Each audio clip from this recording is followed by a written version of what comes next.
My name is Rick Davis. I'm the junior warden here at All Saints. Thank you all for coming out this morning. Thanks to you that are here. We are starting right on time because the All Saints diaspora is tuning in on the web. So thank you for joining us this morning. And for those of you who are going to watch this in replay in the days and weeks to come, thank you for checking us out also. I am very fortunate in my other life to be the Western Regional Director for Lambda Legal Defense and Education Fund. Lambda Legal was founded in 1973 as an advocacy organization for LGBT people and those with HIV. We've been in pretty much every battle there has been in that movement since the 70s. It is a true honor and privilege to have first served on the board and now be working with the organization. One of the things that makes it an honor is the caliber of colleagues that I get to come to work with every day. And we are so fortunate today to have Jennifer Pizer, Jenny Pizer, here speaking with us on the intersection of faith and religion and how we can respond to that in the current context of our current political climate and with the restart by some would say it never ended, of the culture wars, whereas people's faith are being put forward as a reason for outright discrimination in a number of areas.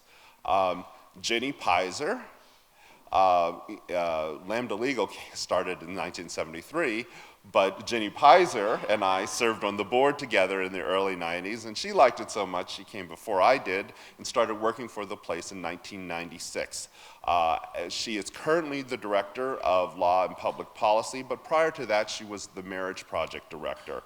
In that role she served as lead counsel in bringing marriage equality to Arizona.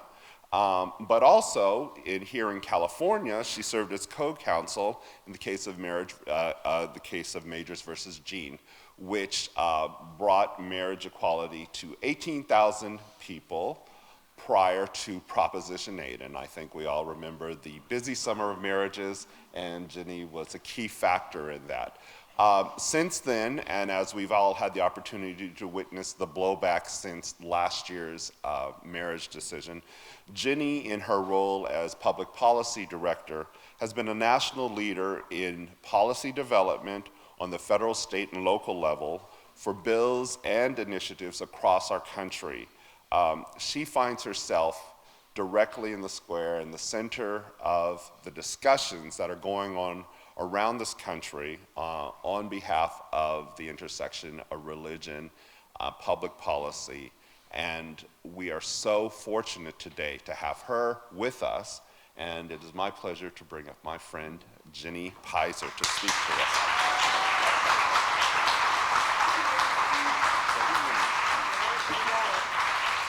And we will be taking questions after Jenny's presentation. So it's wonderful to be here. I've been told I need to speak directly into the mic. Wonderful to be here, and really nice to be introduced by my friend Rick. It's a little staggering when we think about the number of years that we've been friends and partners in this work, and to see a number of Lambda Legal friends and former colleagues, and all of you here to talk about these issues. I think there's probably not a congregation more attuned to exactly this topic than this one. And so what I'm going to try to do today is share some information, recognizing that you're already knowledgeable, you're already motivated. But I guess I want to stress in starting that, in the national confusion that many people have about the intersection between religious liberty, religious freedom, and other people's rights to have religious freedom and to have equality and the right to participate, lawyers like me, yes, we have an important role to play, but people of faith in communities of faith, engaging with others who share faith as a core personal value and national value, are among the most important and effective voices in helping our country get to the place of remembering something that we, for better or worse, seem to, we have to grapple with this kind of every generation. Every generation, there's another new issue, a question of equality and the tension between everyone's right to be treated equally and to participate, and other people's sincere beliefs that maybe some people should be excluded. We have to go through this again and again. So this is, this generation's version of actually a familiar conversation. And I'm grateful to have the opportunity to be here with all of you, that you're interested, and that perhaps many of you will continue to be key partners in elevating the national conversation. My goal is that we should get through this particular period of confusion about whether LGBT people are full members of our society and whether people of all faiths have an equal right to be part of this society, and that your work will get us to the successful landing of the plane on this issue relatively, well, at least as soon as possible. So religious liberty, what it is, what it isn't, so this is the topic, and obviously it's very timely and in the news, but I do want to acknowledge that this argument has been part of our society and part of our law from the very founding of the country. It is cyclical. It's also a huge topic, and I have at this point, I think, 19 minutes to completely inundate you with useful information and then have some time for question and answers. So let me encourage you, if not implore you, to visit the Lambda Legal website, where we have lots more information. And if you like what you see and you find it useful, sign up to get the tweets and the RSS feed and the things that Susan Russell, for example, is such an expert on how these things work, because we actually put a lot of effort into trying to give you timely information that way, and I think you'll find it useful. And so here we have, the Bill of Rights, and I picked two images that underneath the Bill of Rights that I think represent in a way the tension that we have, the different visions of what our First Amendment protects. I think we have general agreement and understanding that our nation and we as a people are committed to the principle of religious liberty and protecting religious liberty, but what does that mean? To some people, so this image on the left, this comes from some of the religious conservative groups that I find myself frequently opposing in court and in legislatures, that freedom of religion is the first freedom, and to them that means it trumps everything else. And isn't it interesting that Trump is a verb and something else these days? So that's one vision, that really religious liberty comes first and everything else should give way. And to others, church, state are supposed to be separate. And it's essential that they be separate for the good of both, that religion needs to be protected from government and government from religion. So these are two competing visions. Is there one that's right and the other that's wrong? Well, actually, no, they have to live together. And they do live together if we do our work well.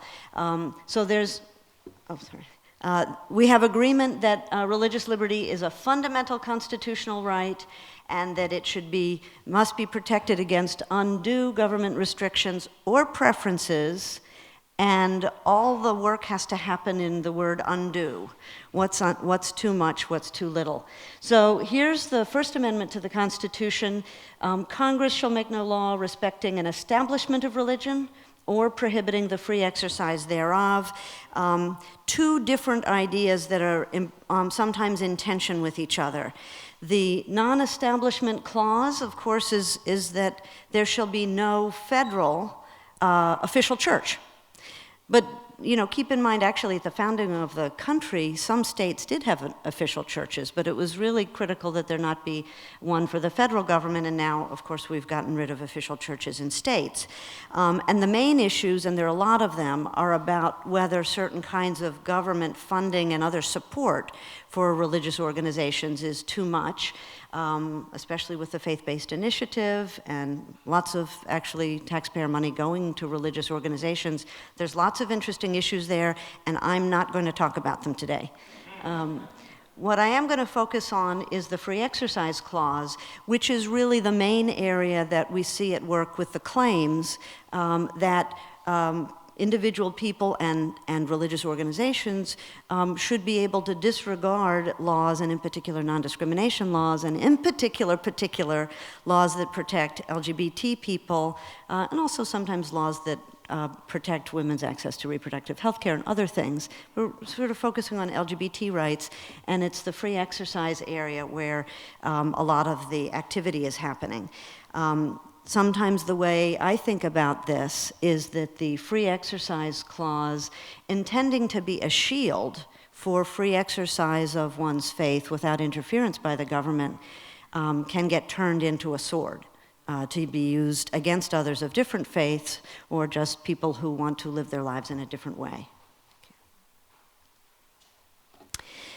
The California Constitution was adopted later, of course, than the federal Constitution, and differences in language here I thought would be useful to flag because they highlight some of the ideas that were so taken for granted when the country was founded, but actually have gotten a little bit lost in some of the debates.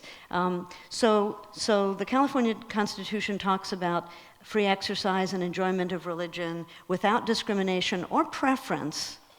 And then the second sentence, which is pretty darn important, that religious liberty does not excuse acts that are licentious. Basically, by that, they didn't just mean too sexy. They meant taking too much license, too free, causing trouble, interfering with the peace or safety of the state and other people. That was so taken for granted at the founding of the country as a whole, but by the time we got to California, folks realized it had to be written down and made explicit. And then this last sentence is where some of the original work was, why we talked about it being a shield, and in particular a shield for minority faiths, that there was a problem of people who, for their own religious reasons, would not swear on a King James Bible or whichever particular Bible was in fashion because that was not their religious faith, and the law in many states was, well, then you couldn't be a juror, or you couldn't be a witness in a court case, or you couldn't do various other things that required taking an oath. So again, something that today would seem like such an odd idea, but these are things, this is why this is what freedom of religion is supposed to be about, that the government not play favorites among religions. So the core issue here that we're dealing with is that the government, and this is the federal government, it's also state governments, government has the power to regulate commerce, trade, and business. Government does not have the power, or at least isn't really supposed to have the power, to interfere in private relationships or to interfere with religion. So as an example of how this can play out, non-discrimination laws can apply and often do apply to relationships, business relationships between an employer and an employee. But when the relationship is between a church and clergy, or a synagogue or a religious organization and clergy, or people whose job it is to teach the faith, inculcate religious values, the government can't get in there and can't tell the church who you have to hire or how much you have to pay or don't have to pay. But sometimes it's not such a clear distinction. Sometimes people are engaged in commerce, but they have strong religious beliefs in the way they go about it. So here's just the main thing here, there's no test on this. This is just a quick sketch to give you the idea or a sense of why there's so much turmoil recently and why we're seeing so much activity, especially in states, of proposals to change laws to allow people to have greater freedom to exercise religion, by which they mean not follow the law that would otherwise apply, such as civil rights laws. Courts interpret the Constitution, state and federal, that's how it works. And courts have the final word. So for a long time, the US Supreme Court interpreted the First Amendment to say when there's a law, secular law, that burdens somebody's ability to practice their faith, in particular people of minority faiths, the court would give deference and require the government to have extra reasons to enforce the rule against somebody whose faith was being restricted.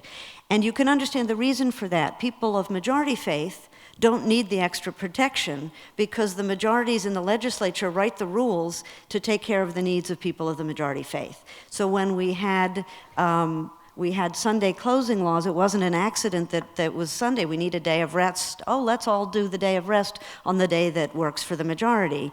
People who had their Sabbath on Saturday could have a problem and could, as in one of the important Supreme Court cases, lose their job and not get unemployment benefits because the person who was a plaintiff in that case had to take her Sabbath on a different day. So that there was a heightened protection for people whose ability to practice the faith was burdened by a law that wasn't about targeting religion.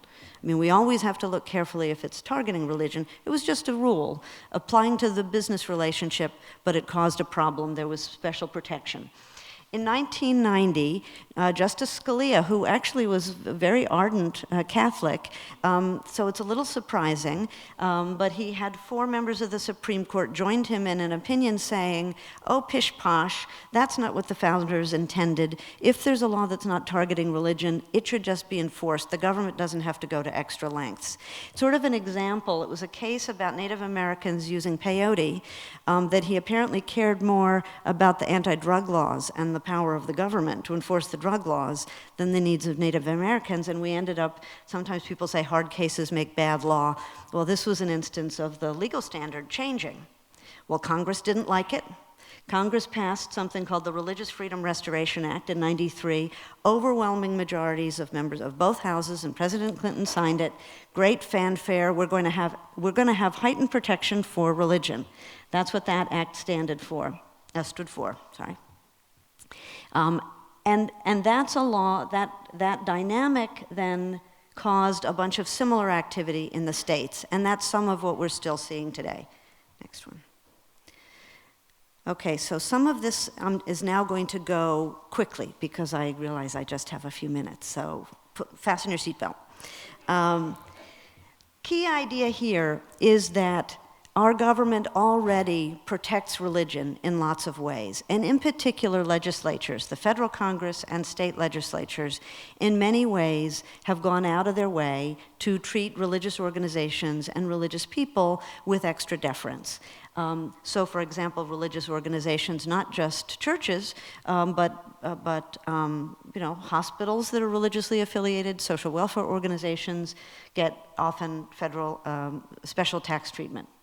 And often have exemptions from non-discrimination laws that otherwise would apply. And so this is an example of the relationship between non-establishment and free exercise. The government could apply the same rules to a Catholic hospital or to, say, a Methodist children's home if they're engaging in secular activity, open to the public, maybe getting tax money, serving everyone.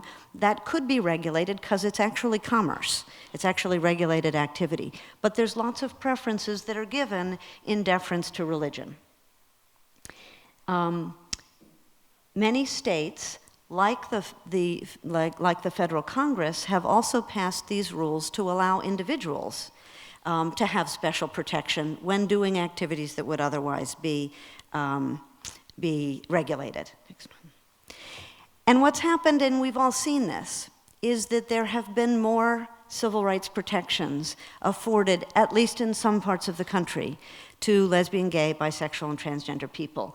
Laws that regulate businesses open to the public are called public accommodations laws, and you'll see the dark, the dark shaded states and then the less dark states. These are states that have public accommodations laws.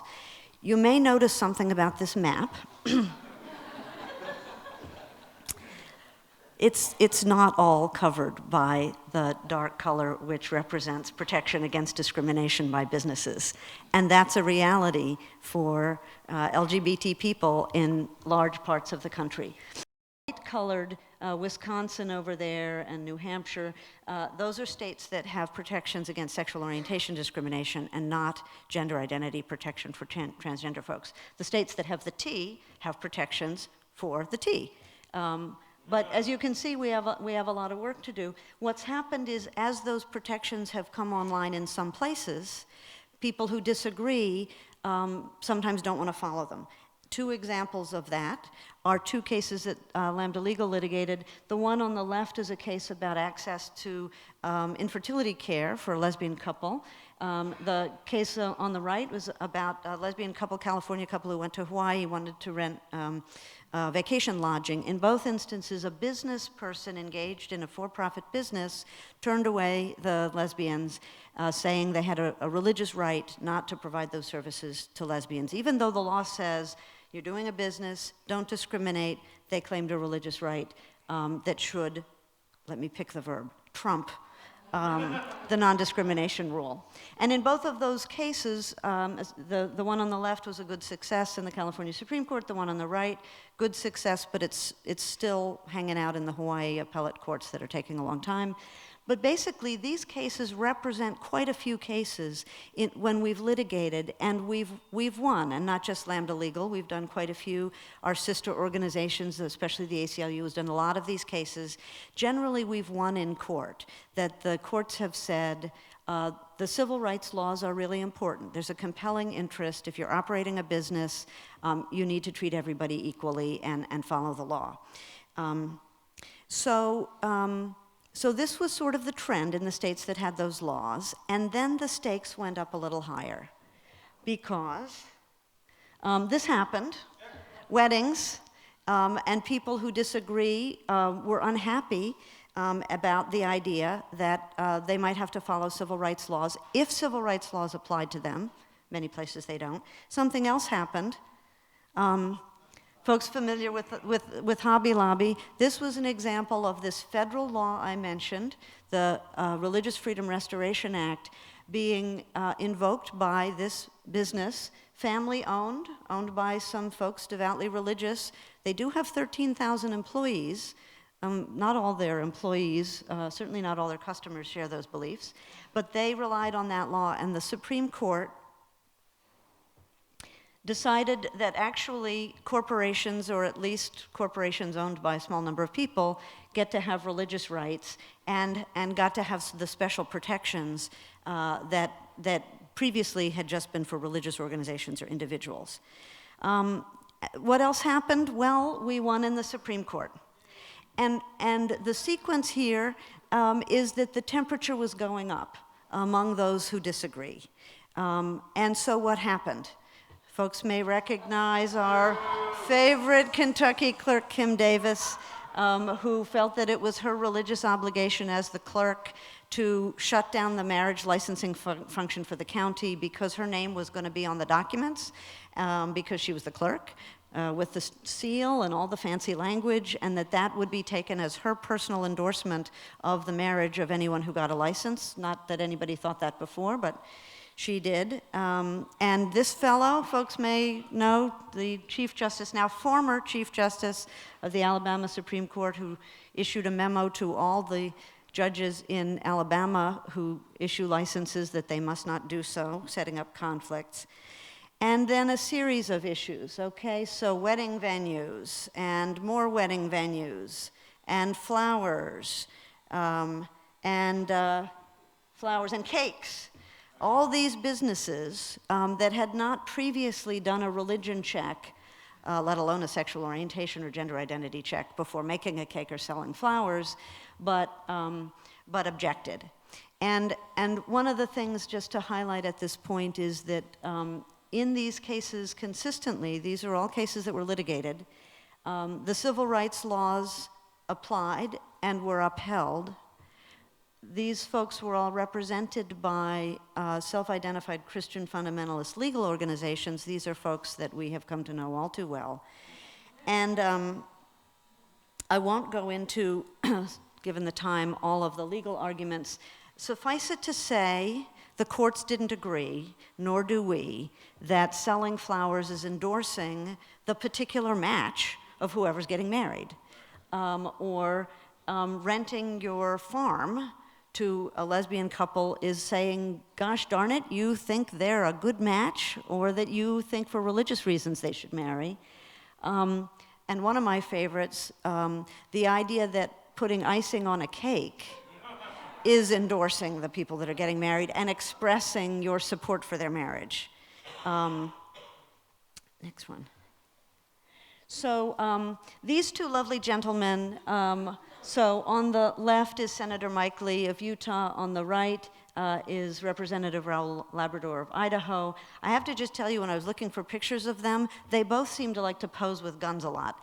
And they both have really kind of outrageous expressions, but the point is that they are concerned about all their constituents who also might have businesses that might be asked to provide services to same-sex couples. And so, and they might feel some pressure because there are federal laws increasingly that provide protection to LGBT people as they are interpreted in the courts, thanks to some of the work we're doing and some amazing work by the Obama administration.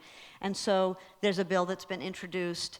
The main kicker here is the idea that it's trying to create an exemption, and I should say this is not the law. This is a bill that was introduced 2 weeks before the Supreme Court ruled in the marriage case.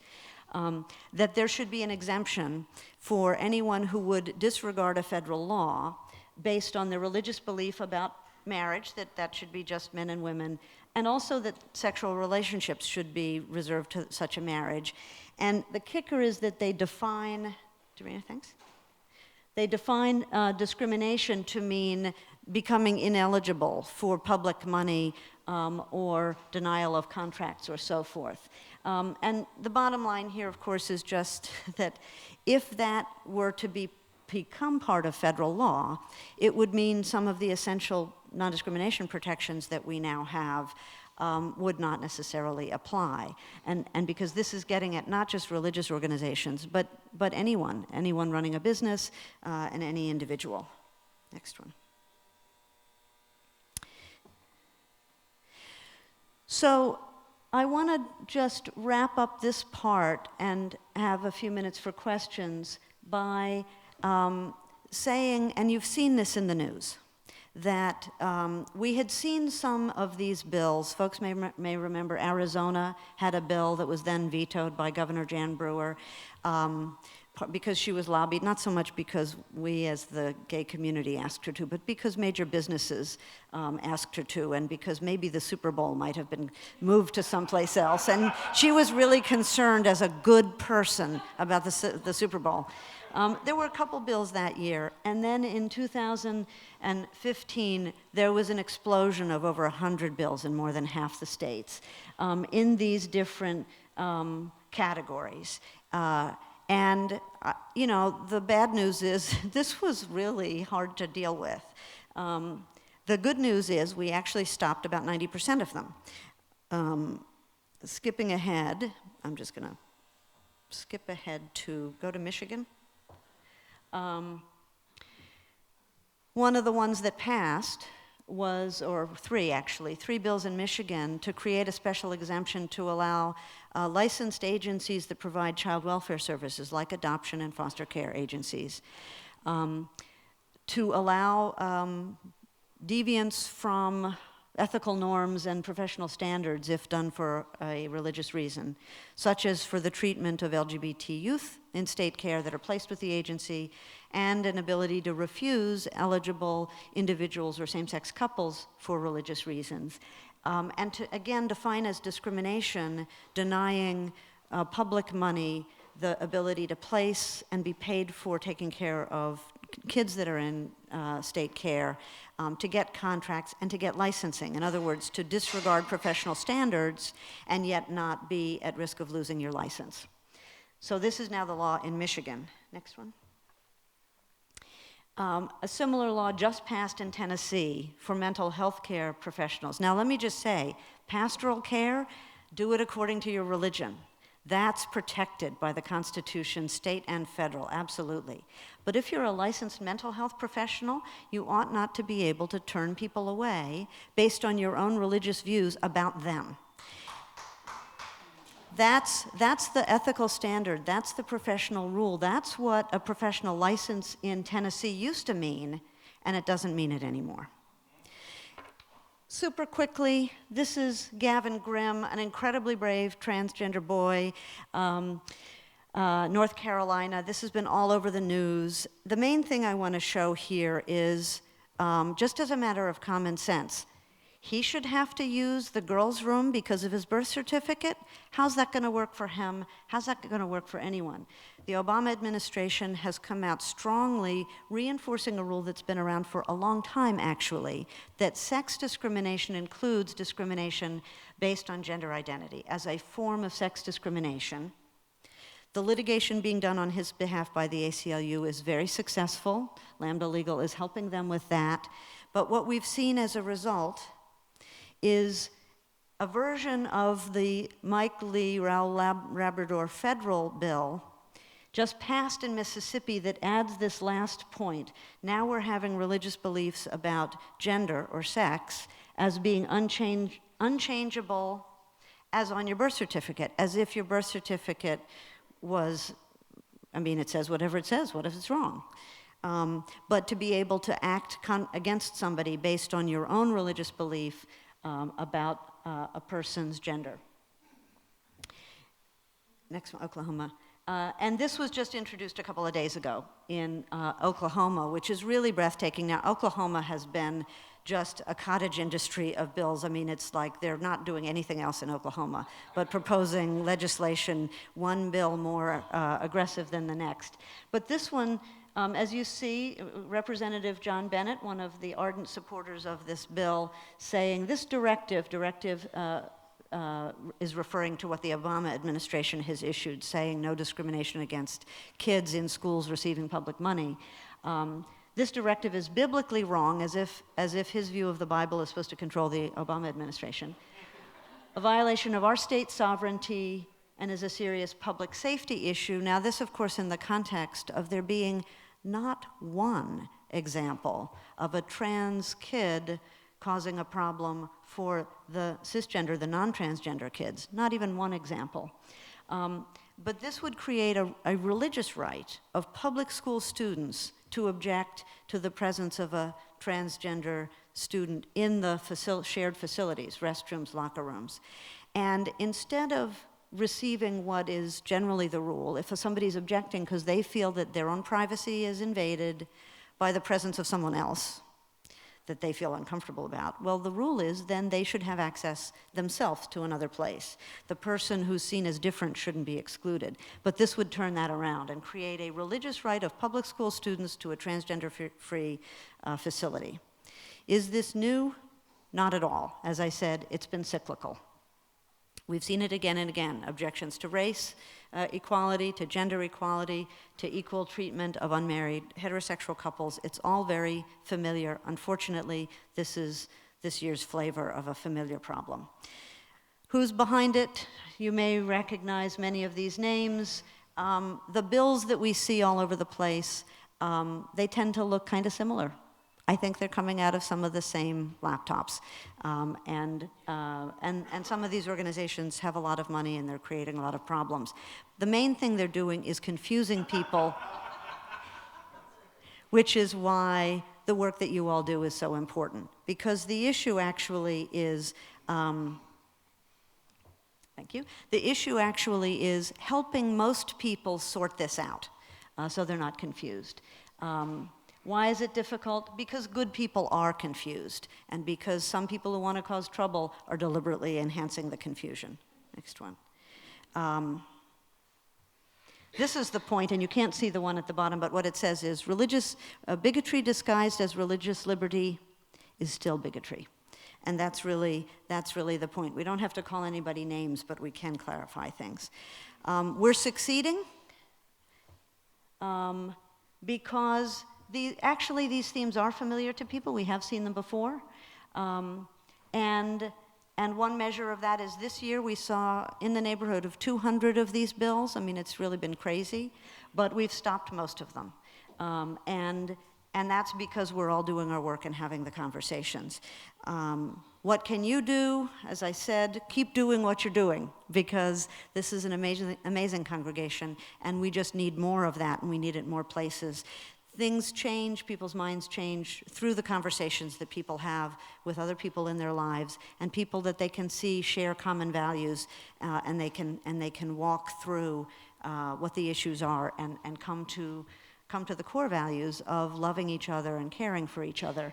And why should we bother doing this work? Because we all deserve dignity, equality, inclusion. These are our clients in the Arizona marriage case, and it's sort of my self-indulgence that I love them, and I love seeing their pictures, and they're amazing families. You all know that. That's why you all do the work that you do, but they're at risk if good people are confused, and if institutions have the right to turn people away, then kids won't get medical care that they need, couples won't be able to speak for each other in times of crisis, and all kinds of other unconscionable things happen. So it really does matter. We have, I think, a couple of minutes. Thank you.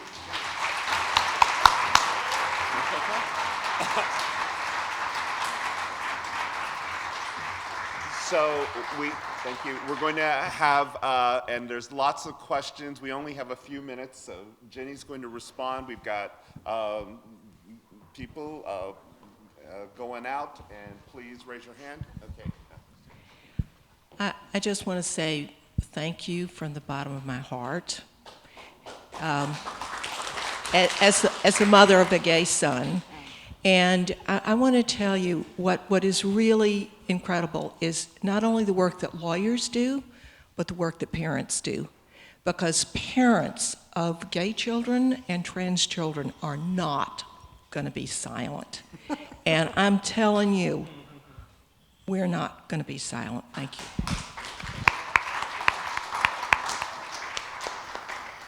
One of the arguments that I hear from my more conservative friends, especially the ones who like to argue with my liberal post on Facebook, is that, they feel that Christianity is being targeted. That if a Muslim-owned bakery wanted to deny gay and lesbian wedding cake, which apparently they occasionally do, no one's making a big deal about that. So my question to you is, has Lambda Legal represented an LGBT client against a non-Christian objecting bakery, such as a Muslim bakery or any other form? Or do you know if some of your, ACLU has done such a thing? Have they had carried any cases like that? And if not, in this case, why do you suppose that is? So, to my knowledge, there have not been any cases against Muslim or other Orthodox Jewish, establishments. Were such a complaint to come to us, of course we would do it. There is not a war on Christians. That's part of why I included the Jon Stewart, slide. There's a reality that there is a concerted political plan from some particular organizations that are routinely representing the folks doing those cases. And so that's where the problems are arising. But certainly, if such a problem were to arise, then it's not picking on anybody because of their religion. It's picking on people. If it's picking, it's a matter of enforcing the law as against anyone who's breaking the law. And it may be that these cases just arise based on the fact that there's an awful lot more business. I mean, it's, what's the makeup of this country? What's the population? Where are people living? And where do people bump into problems? I mean, part of the problem here is that same-sex couples go to a business.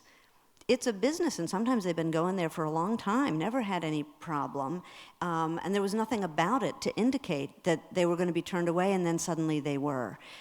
So the core point is the law applies to everyone who's conducting a business, and our job as Lambda Legal is to protect members of the community from discrimination, and if a complaint came to me, I would be interested to know more about it. Okay, just quickly, yeah.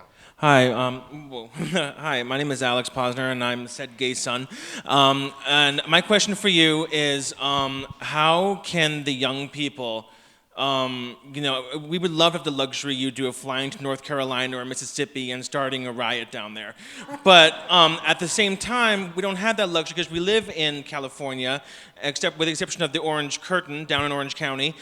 It's a pretty liberal state, and we're blessed with that. But what do you think people around. I'm 25, almost 26. I know I'm old, and I'm wondering if what can we do to be more involved in stuff like that since we're in such a protective state.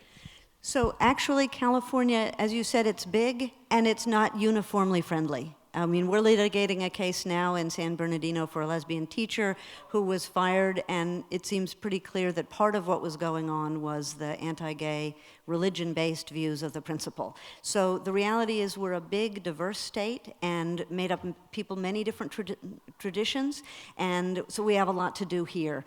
So do it here, and if you can go to places like North Carolina, Oklahoma, then do that too. But let's never assume that our work is done here. Actually, it's a big state, lots of people need our help right here, and you can get involved with lots of organizations, but first go to the Lambda Legal website and sign up so you make sure you're getting all of our material. So we're going to have to cut questions now. Jenny will stay around for a few minutes if you'd like to come up and ask. Again, the lambdalegal.org website, please go for that. I'd like to take a moment one more time to thank Jenny for coming to speak to us today.